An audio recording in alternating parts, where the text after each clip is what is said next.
قمر رئیس، جن کا اصل نام مصاحب علی تھا، 12 جولائی 1932 کو یوپی کے شاہجہاں پور میں پیدا ہوئے۔ علی گڑھ مسلم یونیورسٹی سے ایم اے اور LLB کیا، پھر PhD کی ڈگری حاصل کی۔ 1959 میں دہلی یونیورسٹی کے شعبہ اردو میں لیکچرر، پھر ریڈر، پروفیسر ہوئے۔ پروفیسر قمر رئیس صاحب کا تعلق شعبہ اردو دہلی یونیورسٹی سے رہا۔ وہ یہاں صدر شعبہ اردو بھی رہے۔ انہوں نے زندگی بھر اردو ادب اور زبان کی خدمات انجام دیں۔ وہ دہلی اردو اکیڈمی کے وائس چیئرمین کی حیثیت سے بھی انہوں نے اپنی خدمات انجام دیں۔ حکومت ہند نے ان کی پوری جو خدمات تھیں اردو ادب اور زبان کے تعلق سے، ان کے حوالے سے ان کو تاشقند میں اپنا ایک سفیر کی حیثیت سے بھی وہاں بھیجا۔ یوں بھی اگر دیکھا جائے تو پروفیسر قمر رئیس صاحب نے تاشقند اور اس کے روابط کو، ہندوستان کے جو ثقافتی روابط ہیں ان کو مستحکم کرنے میں انہوں نے بڑا کلیدی رول ادا کیا۔ قمر رئیس ترقی پسند تنقید کا ایک اہم نام ہے۔ وہ ایک خوش مزاج اور بے حد سنجیدہ قاری و ناقد تھے۔ پروفیسر قمر رئیس صاحب کو جو چیز زندہ رکھے گی وہ ہے ان کی تنقید، اور تنقید بھی وہ جو انہوں نے سائنٹیفک اور مارکسی اور ترقی پسند نقطہ نظر کو سامنے رکھ کر لکھی ہے۔ انہوں نے جب کتاب لکھی اس پر تلاش و توازن کے نام سے، جن میں مضامین کا مجموعہ ہے، یا ان کا جو PhD کا مقالہ رہا اردو ناول پریم چند بحیثیت ناول نگار، آج بھی وہ ان کا تحقیقی مقالہ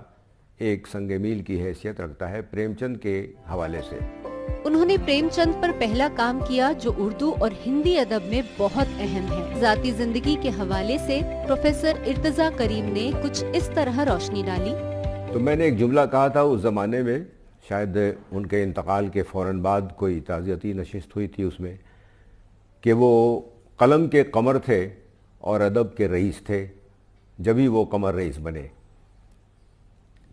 لیکن قمر رئیس کے پیچھے ایک بڑی لمبی کہانی ہے جس کو مختصراً یوں بیان کیا جا سکتا ہے کہ آج تک کسی مرد نے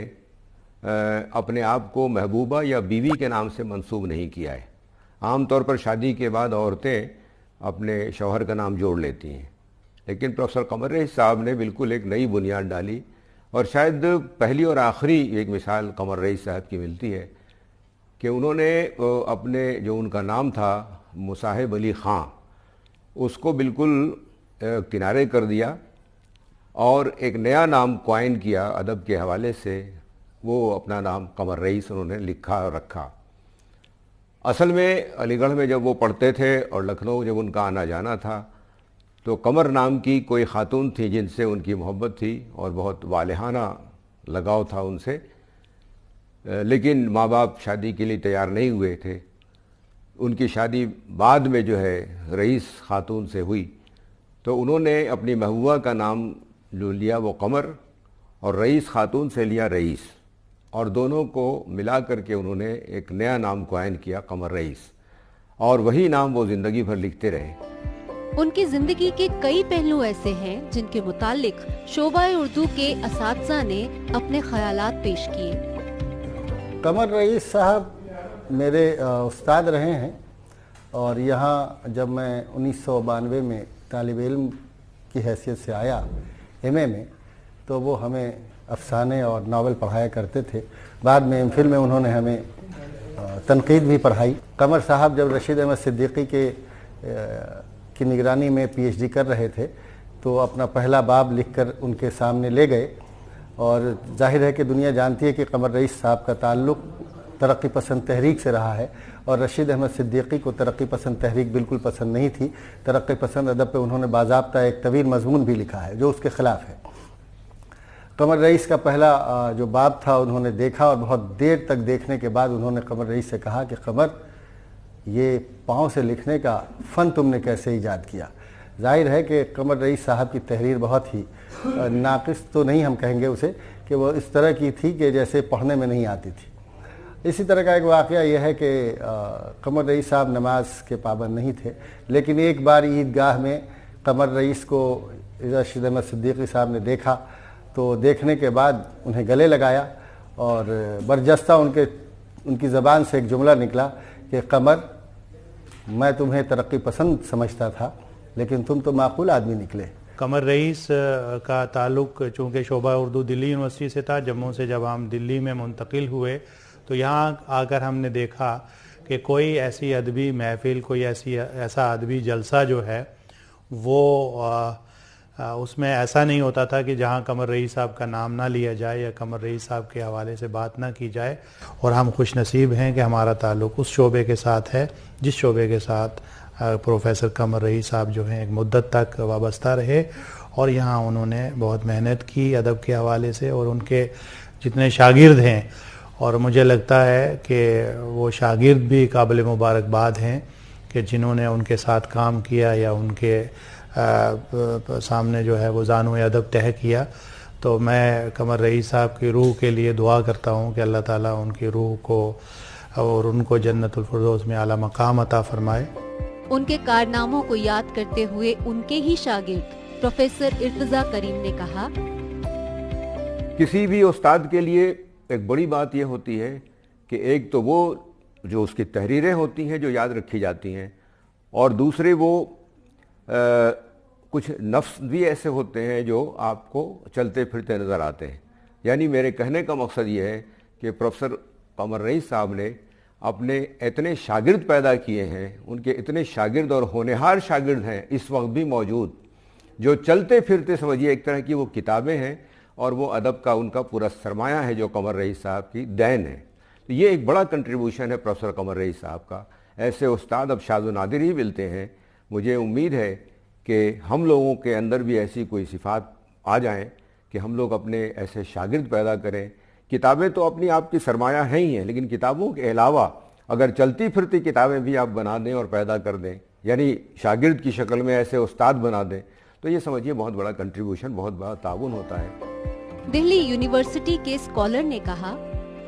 ان کا سب سے بڑا کام یہ تھا کہ جو ہماری گنگا جمنی وراثت ہے اس کے جو علمبردار تھے منشی پریم چند،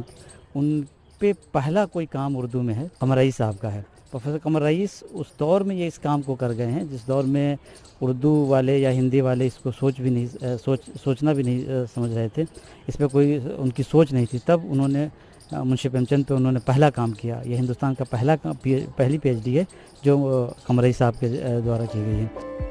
قمر رئیس کی یہی خوبی ہے کہ وہ عصری مسائل کو نظر انداز نہیں کرتے ہیں، اور نہ ہی سماجی اثرات، انفرادی تجربے، ذات کی پیچیدگیوں اور فنی تہداریاں، یہ ساری باتیں ان کے یہاں ادبی تخلیق کے حسن کی علامت ہیں۔ پروفیسر قمر رئیس صاحب بڑے دانشور، بڑے محقق، بڑے نقاد، بہت اچھے استاد کہے جاتے ہیں، لیکن مجھے ایسا لگتا ہے کہ وہ ایک بہت اچھے انسان تھے، اور ان کی انسان دوستی اس پائے کی تھی کہ بلا تفریق ہر طالب علم ہو، استاد ہو، انسان ہو، ان سے محبت کرتے تھے۔ میں جواہر لال نہرو یونیورسٹی کا طالب علم رہا، لیکن اکثر ان سے ملاقات رہتی تھی اور ان سے فیضیاب ہونے کا شرف حاصل رہا ہے۔ ان سے ملاقات کے بعد مجھے یہ احساس ہوا کہ اردو کے کم اساتذہ ایسے ہیں